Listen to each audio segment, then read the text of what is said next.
नमस्कार दोस्तों, आप सभी का स्वागत है टुडू एस में। हम ज्योग्राफी देखे थे। इससे पिछले वाली वीडियो में मैंने आपको तापमान को प्रभावित करने वाले कारकों के बारे में बताया था। अब देखेंगे तापमान का डिस्ट्रीब्यूशन कैसे है पृथ्वी पे। अर्थात पृथ्वी पे तापमान का जो डिस्ट्रीब्यूशन रहता है वो दो प्रकार से रहता है। इसी के बारे में हमको देखना है। ओवरऑल टेम्परेचर से रिलेटेड टॉपिक है। तापमान को प्रभावित तापमान का वितरण अर्थात तापमान का डिस्ट्रीब्यूशन कैसे है, तो बोलेंगे तापमान का डिस्ट्रीब्यूशन दो प्रकार से होता है। किस प्रकार से वितरण है, पहले बोलेंगे अक्षांश के आधार पे, अक्षांश वितरण। सेकंड बोलेंगे जो रहता है ऊर्ध्वाधर।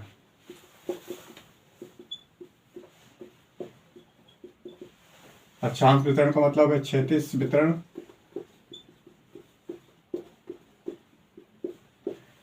हमको ये देखना है तापमान जो है पृथ्वी पे किस तरीके से डिस्ट्रीब्यूट है, किस क्षेत्रों में तापमान अधिक होती है, कब कम होती है, क्यों होती है और किस लिए है। बहुत सारे क्वेश्चन है इससे तापमान से संबंधित, इसका डिस्ट्रीब्यूशन से संबंधित। सबसे पहले समझिए अक्षांश वितरण कैसे है तापमान का, या क्षैतिज डिस्ट्रीब्यूशन कैसे है। क्षैतिज का मतलब ये है, या अक्षांश का मतलब ऐसा लाइन, इस पे तापमान का डिस्ट्रीब्यूशन कैसे है। तो हमें पता है कि जैसे जैसे हम विषुवत रेखा जो है इससे ऊपर नीचे जाते हैं हम, तो तापमान क्रम से कम होने लगता है। अर्थात उष्णकटिबंध क्षेत्र से ध्रुवों की ओर तापमान में लगातार क्या रहती है, कमी आती रहती है। तो ये है अक्षांश वितरण तापमान का। उष्णकटिबंध वाला इलाका जो आपका कर्क और मकर रेखा वाला क्षेत्र होता है, 23.5 डिग्री अक्षांश का बोलेंगे। अगर मान ले तो मैं 0 डिग्री है और इसे 23.5 डिग्री हाफ लिया जाए उत्तर और दक्षिण में, तो इस पूरे इलाके में तापमान क्या है, यहाँ पे अधिक है। तो उष्णकटिबंध क्षेत्र में तापमान अधिक रहता है। और ये ध्रुव क्षेत्र हो गए आपके पूरे। ध्रुव क्षेत्र कहाँ पे होंगे, तो 66.5 डिग्री उत्तरी और दक्षिणी साउथ में। इसके बाद पूरा 90 डिग्री तक जाएंगे आप इस पॉइंट तक, तो यहाँ तापमान कम है, तो तापमान कम रहता है। अब इसमें कुछ कंसेप्ट आते हैं। ये अक्षांश डिस्ट्रीब्यूशन के अनुसार एक है समताप रेखा। समताप रेखा अर्थात जो अक्षांश के अनुसार जो तापमान है इसका वितरण है, इसे दर्शाने के लिए मैप में एक रेखा का इस्तेमाल किया जाता है। इसे बोला जाता है समताप रेखा। समान तापमान को मिलाते हुए खींची जाती है। मान लेता हूं कि अगर 23.5 डिग्री जो अक्षांश है, यहाँ पे तापमान 40 डिग्री है किसी क्षेत्र में, ठीक इसी अक्षांश पे किसी क्षेत्र में तापमान 40 डिग्री सेल्सियस है, तो दोनों जगह जो ए था 23.5 डिग्री अक्षांश पे तापमान 40 डिग्री सेल्सियस, और बी कोई क्षेत्र था सेम अक्षांश पे तो 40 डिग्री सेल्सियस, तापमान दोनों का समान है, तो एक समान स्थानों को मिलाते हुए खींची जाएगी। तो ए और बी इसको मिला के, क्योंकि दोनों क्षेत्रों का तापमान एक समान है, इसलिए समताप रेखाएं द्वारा इसके वितरण को दिखाया जाएगा। अब सवाल है देखिए कुछ कि समान अक्षांश पे तापमान हमेशा बराबर रहती है, क्योंकि सूर्य की किरणें जो है किसी भी अक्षांश पे एक समान पड़ती है। अगर मान लेते हैं 50 डिग्री का अक्षांश रेखा है, तो 50 डिग्री अक्षांश रेखा पे जो भी स्थान रहेंगे इनका तापमान एक समान रहेगा।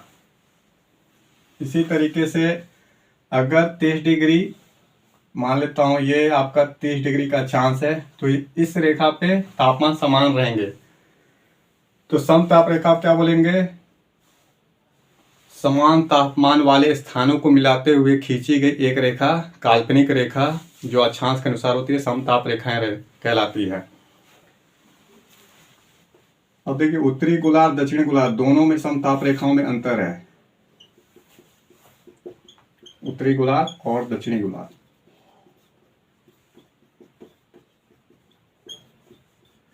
उत्तरी गोलार्ध में अगर आप मैप में देखेंगे तो वहां पे स्थल भाग अधिक है।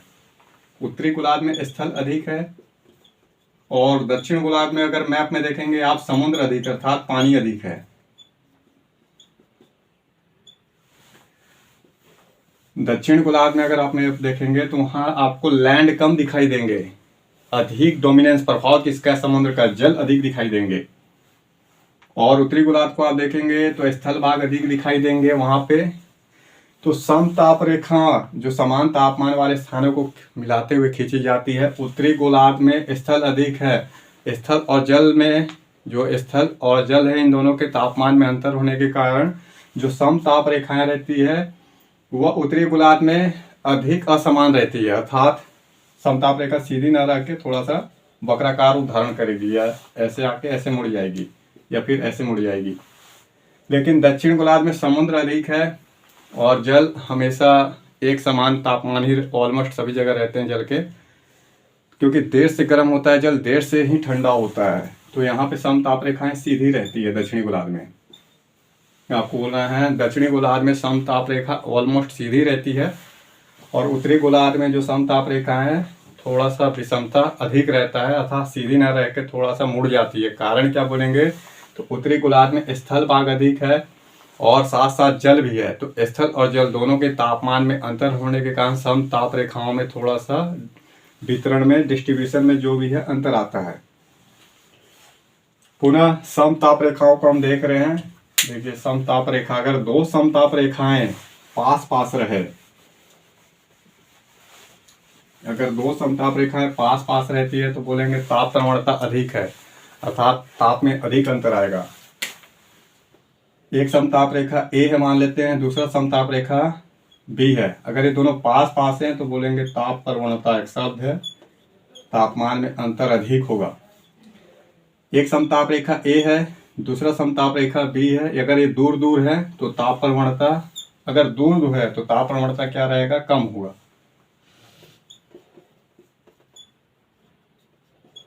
कुछ कुछ शब्द आ रहे हैं, इसे बस नोट करना है आपको। जब आप समताप रेखा समझ लेते हैं कि समान तापमान वाले स्थानों को खींचते हुए, मिलाते हुए खींचा जाता है। मान लेते हैं दिल्ली का तापमान और जो आपका अलवर है, इन दोनों के तापमान एक समान है। तो चूंकि दोनों का तापमान एक समान है, दोनों से एक रेखा गुजार दीजिए, समान समताप रेखा है, क्योंकि दोनों का तापमान सेम। ठीक इसी तरीके से अलवर से आगे बढ़ के अगर बीकानेर तक आप पहुंचते हैं, उसका भी तापमान सेम है, तो समताप रेखा अब वहां से भी गुजरेगी। लेकिन चेन्नई का तापमान, लद्दाख का तापमान, दोनों के तापमान में अंतर है, तो लद्दाख के लिए अलग से समताप रेखाएं होंगी, चेन्नई के लिए अलग से, क्योंकि दोनों के तापमान में अंतर है। अब ताप प्रवणता क्या हो रहा है, अगर दो समताप रेखाएं पास पास हो, ए और बी मान लेते हैं, ए समताप रेखा है, दूसरा बी है, अगर दोनों पास पास हैं तो ताप प्रवणता क्या रहेगा, अधिक रहेगा। ए समताप रेखा है, बी समताप रेखा है, अगर दूर दूर है तो ताप प्रवणता कम हो जाएगा। ताप प्रवणता का मतलब क्या होता है, ताप में अंतर। पुनः उत्तरी गोलार्ध में तापमान अधिक रहता है, क्यों, क्योंकि यहाँ पे स्थल भाग अधिक है, समुद्र भाग कम है। तो उत्तरी गोलार्ध में अधिक मूल वाली समताप रेखाएं होती है। क्या बोलेंगे, अधिक मूल वाली समताप रेखा।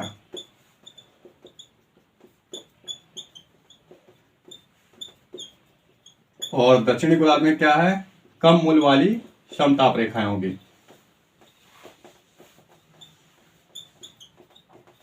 समताप रेखा, क्योंकि उत्तरी गोलार्ध में तापमान दक्षिणी गोलार्ध की तुलना में अधिक रहता है, लैंड के कारण ऐसा रहता है। तो उत्तरी गोलार्ध में अधिक मूल वाली समताप रेखाएं होगी, दक्षिणी गोलार्ध में कम मूल वाली समताप रेखाएं होगी।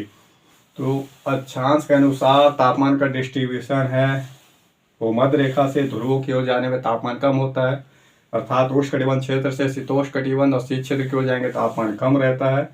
समान तापमान को मिलाते हुए खींची गई रेखा को समताप रेखा कहते हैं। जो अब दो पास पास हो समताप रेखा है, ताप प्रवणता अधिक, और जब दूर हो तो ताप प्रवणता कम होगा।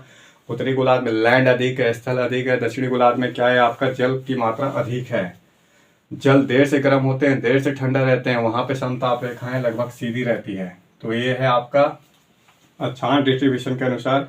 अब इसमें हमको देखना होगा थोड़ा जुलाई का महीना और जून का महीना, सॉरी जुलाई और जनवरी का महीना देखना होगा।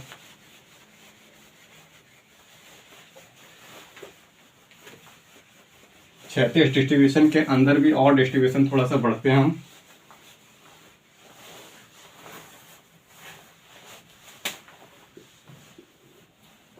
जुलाई में तापमान, और इस साइड क्या करेंगे आप, जुलाई के बाद इधर कर देंगे दिसंबर, सॉरी जनवरी। इस चीज को ध्यान से देखिएगा आप। एक कर्क रेखा 23.5 डिग्री उत्तरी गोलार्ध में, दक्षिण गोलार्ध में 23 डिग्री। ये क्या होगा, मकर रेखा, कर्क रेखा। और मकर रेखा क्या है, जहाँ पे सूर्य की किरण लंबवत पड़ती है। अधिकतम सूर्य जो जा रहा है 23.5 डिग्री कर्क रेखा तक जा रहा है, फिर वापस यहाँ से मकर रेखा तक आता है, फिर मकर रेखा से कर्क रेखा, कर्क रेखा मकर रेखा के बीच में सूर्य का परिभ्रमण होते रहता है, घूमते रहते हैं। यहाँ पे सूर्य की किरण लंबवत पड़ती है कर्क रेखा पे, मकर रेखा पे भी लंबवत पड़ती है। कर्क रेखा जून में लंबवत पड़ती है उत्तरी गोलार्ध में, ये 0 डिग्री है, इसके ऊपर में उत्तरी गोलार्ध बोलेंगे, उत्तरी गोलार्ध। और ये नीचे दक्षिणी गोलार्ध।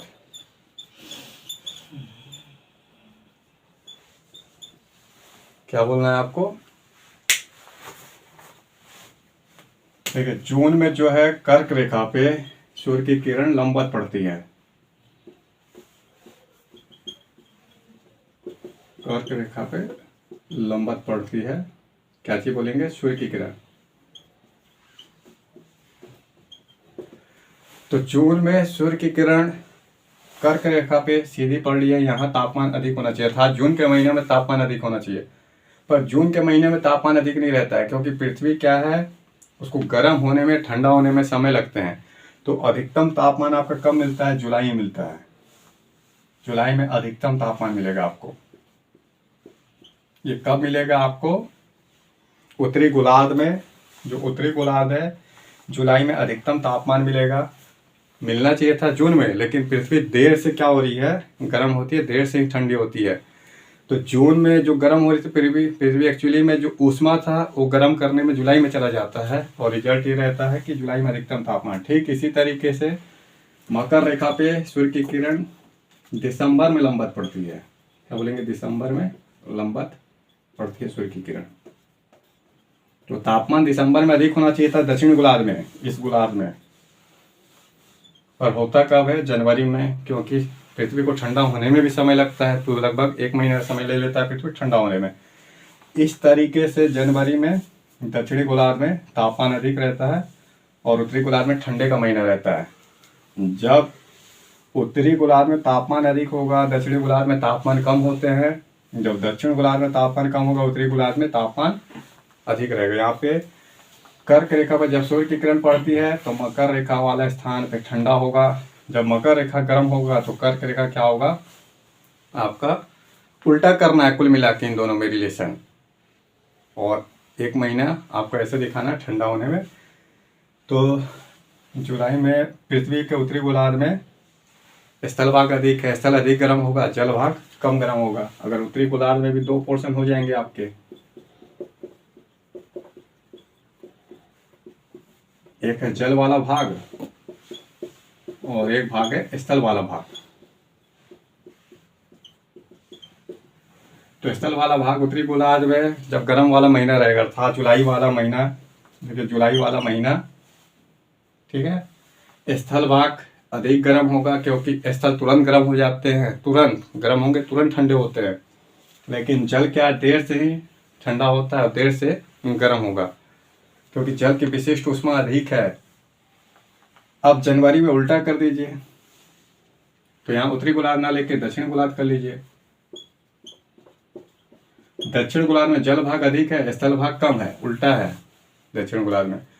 तो जनवरी महीने में तापमान क्या रहेगा आपका, कम हो जाते हैं, तो स्थल भाग का तापमान तेजी से कम होगा, अर्थात जल गर्म होता है दक्षिण गोलार्ध में, ये अधिक गर्म होंगे जल, और स्थल भाग क्या होंगे, कम गर्म होंगे।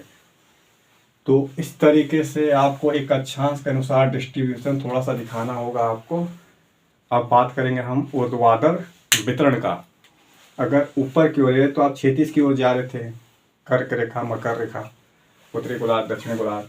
लेकिन अब बात कर रहे हैं हाइट के अनुसार, अगर आप ऊंचाई पे जाए तब तापमान का डिस्ट्रीब्यूशन कैसा है।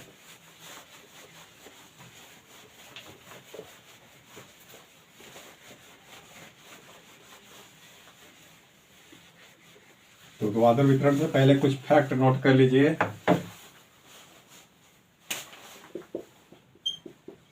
जल देर से गर्म होते हैं, देर से ठंडा होता है।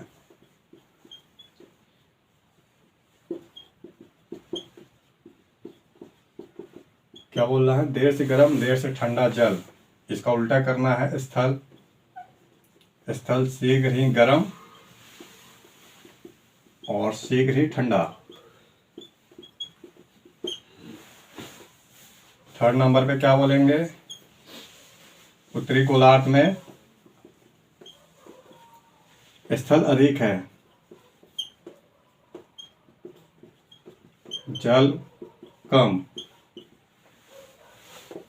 दक्षिण गोलार्ध में क्या कर बोलेंगे आप? जल अधिक और स्थल कम। कुछ कुछ पॉइंट आप नोट करते चल लिए इसमें, ये अक्षांश वितरण के अंदर में, ताकि आपको थोड़ा सा फैक्ट समझ में आए। स्थल शीघ्र गर्म क्यों हो जाता है? क्योंकि स्थल में क्या रहते हैं आपके? खनिज है,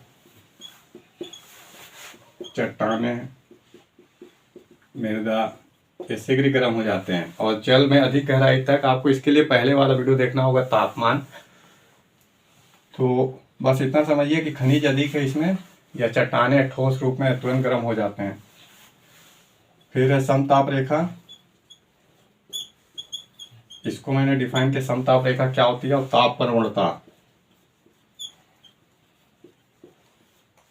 ये दो शब्द। तो इसको नोट्स बना लेंगे आप। अब हम ऊर्ध्वाधर वितरण देखेंगे कि ऊपर में जाएंगे आप अगर, तब तापमान कैसे मिलेगा आपको। इसके लिए एक मैप होगा, मैप से शॉर्ट तरीके में आप समझ सकते हैं। ऊपर में जाने पे देखिए, ऊंचाई पे जो वायुमंडल है, इसकी भी अलग अलग परतें होती है। अगर आप वायुमंडल के बारे में पढ़ेंगे इसी चैप्टर में, क्लाइमेटोलॉजी में, वायुमंडल कई परत है, जैसे पृथ्वी की परत है। तो क्षोभ मंडल है, समताप मंडल है, फिर है मध्यमंडल, आयन मंडल और बहिमंडल, ऐसे करके। अब ऊंचाई पे चलना है। जैसे आप ऊंचाई पे जाएंगे, पहले तो आपको नोट करना होगा कि 1 किलोमीटर की ऊंचाई पे, 1 किलोमीटर की ऊंचाई पे तापमान 6.5 डिग्री सेल्सियस कम हो जाता है। धरातल पे तापमान औसत कितना है? धरातल पर औसत तापमान, जहां पे अभी आप खड़े हैं, तो औसत तापमान मान लिया गया है 20 डिग्री सेल्सियस। ठीक है, अभी आप मान लेता हूं समुद्र तल पे हैं। एक समुद्र तल है, मान लेते हैं ये वाला पॉइंट है समुद्र तल ए। अब ये वाला कोई पॉइंट है बी। एक तल है समुद्र तल ए, एक समुद्र तल है। यहाँ पे तापमान मानते हैं 20 डिग्री सेल्सियस है। अब 1 किलोमीटर की ऊंचाई पे कोई स्थान बी है, तो यहाँ पे तापमान 6.5 डिग्री इसमें कम कर दीजिए, तो कितना हो जाएगा? 20 से अगर 6.5 डिग्री कम करेंगे तो इतना, अर्थात यहाँ पे बी पे तापमान 13.5 डिग्री सेल्सियस है, तो तापमान कम हो जाएगा। अब 1 किलोमीटर और इसमें मैं जोड़ दूं, बी स्थान से लेके 1 किलोमीटर और सी स्थान पे आप पहुंच गए, तो इसमें फिर से 6.5 डिग्री आपको कम कर देना होगा तापमान। तो ऊर्ध्वाधर वितरण भी थोड़ा सा अलग है, इसको मैप से समझते हैं, थोड़ा एक डायग्राम से। ऐसा क्यों है? क्या समान है? 6.5 डिग्री सेल्सियस गिराना होगा हमको, तो सभी चीज के लिए नहीं है।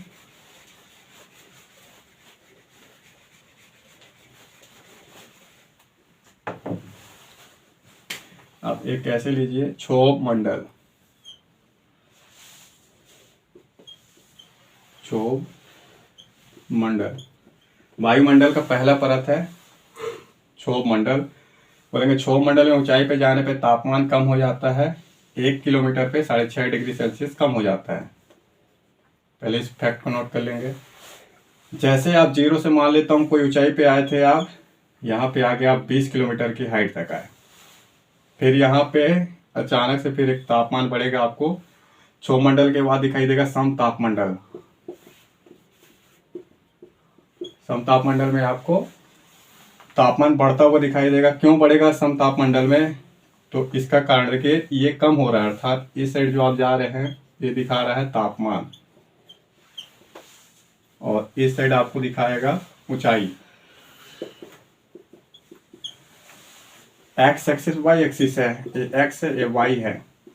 एक्स पे आपने माना है तापमान को और वाई पे आपने माना है ऊंचाई को। तो तापमान का ऊंचाई के साथ क्या लेना देना है, क्या रिलेशन है तापमान और ऊंचाई का? ध्यान से इसको देखिए आप, ऊर्ध्वाधर डिस्ट्रीब्यूशन। तो कैसे है एक्चुअली में, ये डिस्ट्रीब्यूशन है वायुमंडल का जो परत है उस हिसाब से। पहला परत जो है क्षोभ मंडल है, बोल रहा है क्षोभ मंडल में जब आप ऊंचाई पे जाते हैं तो हर 1 किलोमीटर पे 6.5 डिग्री सेल्सियस कम हो जाता है तापमान। पुनः सम तापमंडल है, दूसरा परत है। जैसे आप सम तापमंडल तक जाते हैं 50 किलोमीटर तक, तो तापमान आपको बढ़ता हुआ दिखाई देगा। क्यों बढ़ता हुआ दिखाई देगा? यहाँ पे ओजोन गैस होती है। कौन सी गैस बोलेंगे? Ozone gas. ओजोन गैस सूर्य से आने वाली किरण को अवशोषित कर लेता है। सूर्य से आने वाली जो किरण है उसको अवशोषण करने के कारण इस मंडल में तापमान बढ़ता हुआ दिखाई देता है। तो सम तापमंडल में 50 किलोमीटर का ये वाला हाइट हो गया, यहाँ तक 20 किलोमीटर का ये हो गया। ऊंचाई किलोमीटर में नोट करना है और तापमान को डिग्री सेल्सियस में। इसके बाद आपका आएगा मध्यमंडल। यहाँ पे फिर से आपका तापमान कम होता हुआ दिखाई देगा 80 किलोमीटर तक। तापमान 80 किलोमीटर की ऊंचाई पे -80 डिग्री सेल्सियस हो जाता है। फिर से तापमान कम, फिर से आपको दिखाई देगा मध्यमंडल के बाद आयन मंडल। आयन है जो गैसें आयनित अवस्था में रहती है। तापमान फिर से बढ़ता हुआ दिखाई देगा 400 किलोमीटर तक। तापमान क्या रहेगा? 400 किलोमीटर की हाइट ऊंचाई हो गई, तापमान इसको 1000 कर लीजिए, 1000 डिग्री सेल्सियस। फिर से आपका तापमान वायु अंतरिक्ष में विलीन हो जाएगा, अर्थात तापमान फिर कम हो जाएगा क्योंकि वायुमंडल ही रहती है। तो कैसा परत दिखाई दे रहा है आपको? फर्स्ट में आपको दिख रहा है कि तापमान कम हो रहे हैं, ये तापमान कम हो रहा है, इस ओर तापमान बढ़ेंगे, इस ओर तापमान क्या होगा? कम होगा। तो क्षोभ मंडल में तापमान कम हो रहा है। फिर सम तापमंडल दिखाई दे रहा है, तापमान बढ़ता हुआ, फिर तापमान कम, फिर बढ़ रहा है, और अंदर बिना वायुमंडल के अंतरिक्ष में वायु अंतरिक्ष में विलीन हो जा रहा था। बिना वायुमंडल के तापमान भी कम हो जाएगी। तो 80 किलोमीटर की ऊंचाई पे तापमान -80 डिग्री है। 50 किलोमीटर की ऊंचाई पे तापमान जो है ओजोन गैस के कारण अधिक हो जाते हैं, और 20 किलोमीटर की ऊंचाई पे फिर तापमान कम होंगे। तो ये ऐसा करके आपको बस ये बोलना है कि एक समान डिस्ट्रीब्यूशन नहीं है। ऊर्ध्वाधर ऊंचाई जो बोल रहा है 1 किलोमीटर पे 6.5 डिग्री सेल्सियस कम हो जाते हैं, समान नहीं है, अलग अलग मंडल के लिए अलग अलग है। और आपको ये डायग्राम बनाना होगा तापमान और ऊंचाई के साथ। तो ये है आपका तापमान को प्रभावित करने वाले कारक। अगर बाई चांस पूछे कि 20 डिग्री सेल्सियस जो 20 किलोमीटर की ऊंचाई पे कितना डिग्री सेल्सियस है, तो इसमें आपको बोलना है -55 डिग्री सेल्सियस से -60 डिग्री सेल्सियस तक होता है तापमान। -60 डिग्री सेल्सियस याद करिए कि आप 20 किलोमीटर की ऊंचाई तक चले जाएंगे तो तापमान माइनस में आपको मिलेगा। क्षोभ मंडल में सारी घटनाएं होती हैं मौसम से संबंधित। इसी जो ये मंडल है इसी में चक्रवात चलते हैं, वर्षा होती है, आंधी तूफान चलते हैं क्षोभ मंडल में। जितने भी फाइटर जेट हैं, प्लेन है, कोशिश की जाती है क्षोभ मंडल के ऊपर उड़ान भरे, अर्थात समताप मंडल में हवाई जहाज ये सब फाइटर जेट उड़ाने भरती है। और ओजोन गैस को नुकसान होता है, उससे धीरे धीरे ओजोन गैस समाप्त होते हैं। पढ़ेंगे आप बाद में इन्वायरमेंट में कि ओजोन गैस डिप्लेशन एक लेयर, अर्थात धीरे धीरे ओजोन गैस की मात्रा कम होती जा रही है, समाप्त होते जा रहे हैं। और सूर्य से आने वाली जो किरण रहती है जिसको ओजोन गैस रोकता है, इसी कारण से तो ओजोन गैस का देखिए, ओजोन गैस जो है सूर्य से आने वाली किरण को एब्जॉर्ब कर लेता है, जिसके कारण सम तापमंडल का तापमान बढ़ जाता है। लेकिन अगर फाइटर जेट हैं और भी एरोसोल निकलते हैं, ये सब ऊपरी वायुमंडल में जाने के बाद, सम तापमंडल में आने के बाद ओजोन गैस को समाप्त कर रहे हैं। धीरे धीरे ओजोन गैस की मात्रा कम होती जा रही है। सूर्य से आने वाला एक किरण है पराबैंगनी किरण, ये सीधा आता है, अर्थात सीधा मानव शरीर को नुकसान पहुंचाता है। अगर ओजोन गैस रहे तो पराबैंगनी किरण को अवशोषित कर लेते हैं, आने नहीं देते, और मनुष्य जो है विभिन्न प्रकार के कैंसर पराबैंगनी किरणों से होते हैं, उससे बच जाता है। फिलहाल वो सब बाद में बात करेंगे। एनवायरनमेंट का टॉपिक है, ये ऊर्ध्वाधर डिस्ट्रीब्यूशन था। अब यहाँ पे हम देखते हैं, एक है टॉपिक इसी में तापमान जोन, अर्थात जो टेम्परेचर का एक जोन है, क्षेत्र है, कटिबंध है। बार बार उष्ण कटिबंध, शीतोष्ण कटिबंध और शीत कटिबंध जैसे शब्द आते हैं, है क्या?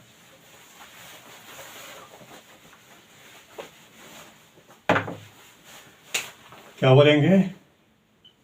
टॉपिक इसी में जुड़ा हुआ है, या इसको अलग से आप पढ़ सकते हैं, तापमान कटिबंध।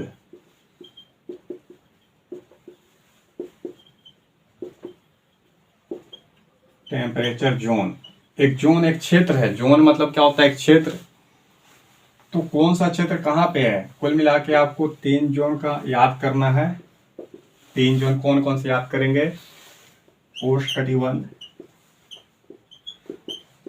उष्ण कटिबंध क्षेत्र, सेकेंड नंबर पे शीतोष्ण कटिबंध क्षेत्र,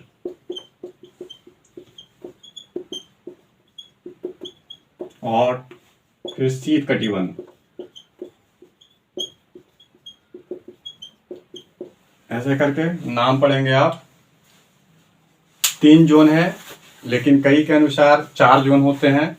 फिलहाल आप 3 जोन देख लीजिए, चौथा तो अपने से आप बना भी सकते हैं, उसे याद भी कर सकते हैं।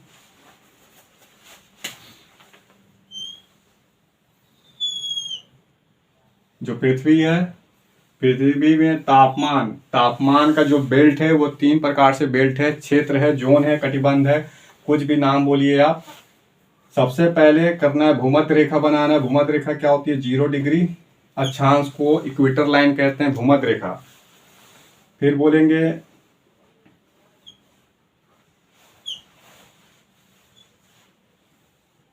देखिए, ये हो गया भूमध्य रेखा से 23.5 डिग्री उत्तरी दक्षिणी अक्षांश तक। जो 0 डिग्री हो गया, 0 डिग्री से 23.5 डिग्री उत्तरी और दक्षिणी अक्षांश तक। ये हो गया आपका उत्तर में, उत्तर के साइड, नॉर्थ के साइड कर्क रेखा, दक्षिण में मकर रेखा।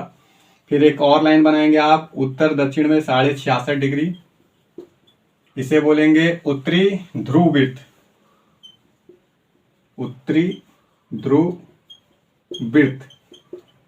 अर्थात मैं इसका बात कर रहा हूँ, 66.5 डिग्री जो आपको दिख रहा है, इसे ही नाम दिया जा रहा है। दोनों मैप में देखिए, एक ही है कि ये 66.5 डिग्री वाला क्या कहलाता है? तो बोलेंगे उत्तरी ध्रुव वृत्त, सॉरी नीचे में दक्षिण ध्रुव वृत्त, या फिर उत्तरी ध्रुव वृत्त बोलिए, इसको आर्कटिक सर्कल ही बोलते हैं, आर्कटिक सर्कल। नीचे में बोलेंगे अंटार्कटिका सर्कल।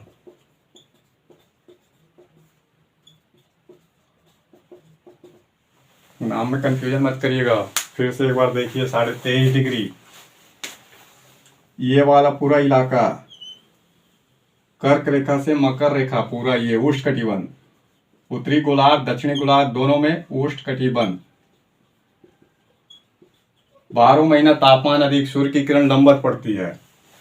66.5 डिग्री से 23.5 डिग्री से 66.5 डिग्री, ये वाला लाइन, ठीक है। अगर यहाँ पे आप मान लेते हैं 23.5 डिग्री, ये तो यहाँ से ये वाला, अर्थात ये वाला बेल्ट, दोनों ही में क्या बोलेंगे इसको?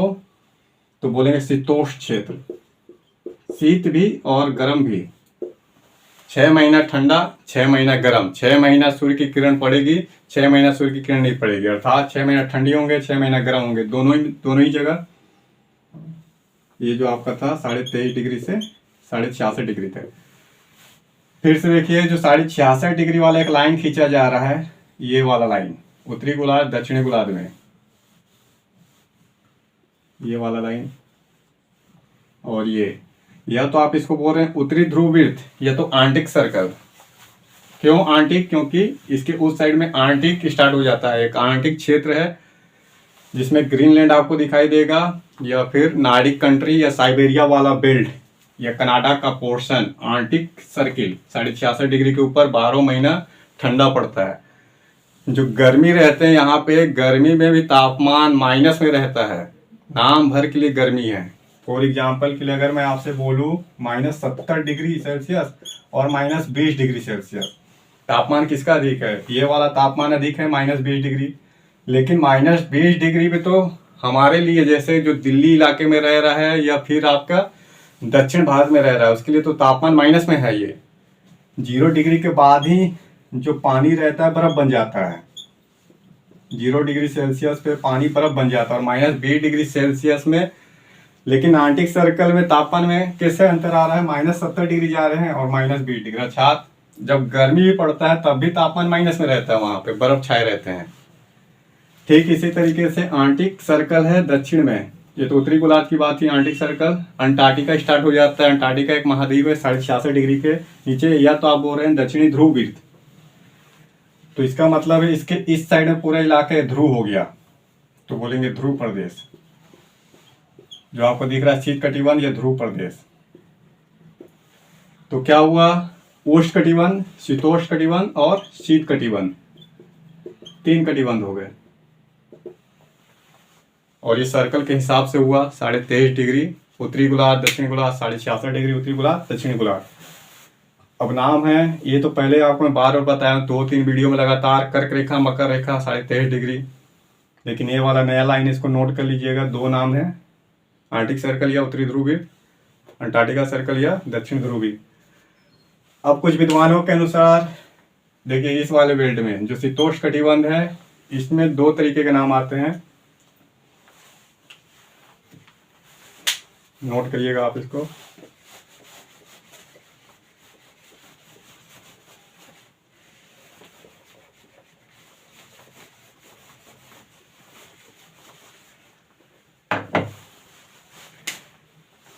इन दोनों के बीच में एक नाम जुड़ जाता है उपोष्ण, उपोष्ण कटिबंध, सब ट्रॉपिकल। ये ट्रॉपिकल, सब ट्रॉपिकल, टेम्परेट है और वो फ्रिजिड जोन है। अर्थात हुआ क्या, इसे मान लिया गया 0 से 30 डिग्री सेल्सियस, सॉरी 0 से 30 डिग्री अक्षांश, ये अक्षांश में। पुनः 30 डिग्री अक्षांश से 45 डिग्री अक्षांश को क्या बोला जा रहा है? उपोष्ण क्षेत्र। 45 डिग्री से जो आर्कटिक सर्कल तक जा रहा है 66.5 डिग्री तक बोला गया शीतोष्ण क्षेत्र। इसके बाद 66.5 से लेके 90 डिग्री अक्षांश तक बोल रहे हैं शीत कटिबंध। तो कहीं पे आपको 4 मिलेगा, कहीं 3 मिलेगा, लेकिन 3 जो है सर्वाधिक मान्य है। और चौथा अगर आप पूछ लिया बाई चांस मान लीजिए, तो उपोष्ण कटिबंध वाला बेल्ट कैसा है? सेम टू सेम है शीतोष्ण कटिबंध वाला, बस तापमान थोड़ा सा यहाँ पे अधिक हो जाते हैं, बाकी सेम फीचर है। वनस्पति जगत, प्राणी जगत आपको लगभग ऑलमोस्ट मिलेंगे। तो 0 से 30 डिग्री अक्षांश, यहाँ कर्क रेखा पार कर गया है। पूरा उष्ण कटिबंध कितना मान लिया गया है? 0 से 30 डिग्री उत्तरी अक्षांश, दक्षिणी अक्षांश। उपोष्ण कटिबंध का कौन सा क्षेत्र मान लिया गया है दोनों गोलार्ध में? 30 से 45 डिग्री अक्षांश। और शीत कटिबंध का मान लिया गया है 45 डिग्री अक्षांश से 66.5 डिग्री, जो आर्कटिक सर्कल है, अंटार्कटिका सर्कल है, इसके बीच वाला। उसके बाद आपका शीत कटिबंध। शीत कटिबंध में कोई डिस्प्यूट नहीं है, देखिए एक समान है। 66.5 डिग्री के बाद पता है कि पोलर जोन, जो ध्रुव प्रदेश है, वो स्टार्ट हो जाते हैं। ध्रुव प्रदेश से पोलर जोन, ये शीत कटिबंध, जो भी नाम दिए आप, प्रदेश बोलिए, क्षेत्र बोलिए, कटिबंध बोलिए, एक ही नाम है। इंग्लिश में एक ही शब्द का इस्तेमाल करते हैं, जोन। हिंदी में अलग अलग हो जाता है। अगर आपसे कोई प्रदेश बोले, प्रदेश क्या है? एक क्षेत्र है। क्षेत्र क्या है? मतलब एक कटिबंध। कटिबंध मतलब एक इलाका, शुद्ध भाषा में एक इलाका। 4 नाम आ गए तो पर्यायवाची बढ़ते जा रहा है। नामों का क्या है? पर्यायवाची है। कंफ्यूजन किस बात का? किसी बात का कोई कंफ्यूजन नहीं, समान है। और जोन इंग्लिश में एक बोल दिए, जोन। तो यही हुआ। शीतोष्ण कटिबंध में ही उपोष्ण कटिबंध आ जा रहे हैं। या तो आप 3 नाम याद कर लीजिए, तो 4 नाम याद कर लीजिए। जब भी नाम आएगा उपोष्ण वाला तो ये इतना याद रख लीजिए, अक्षांश में जो पड़ेगा उपोष्ण कटिबंध है। 6 महीना गर्मी, 6 महीना ठंडी। ठीक है, यह है तापमान कटिबंध। फिर मिलेंगे हम नेक्स्ट वीडियो में। बने रहिए टू डू वाइज के साथ।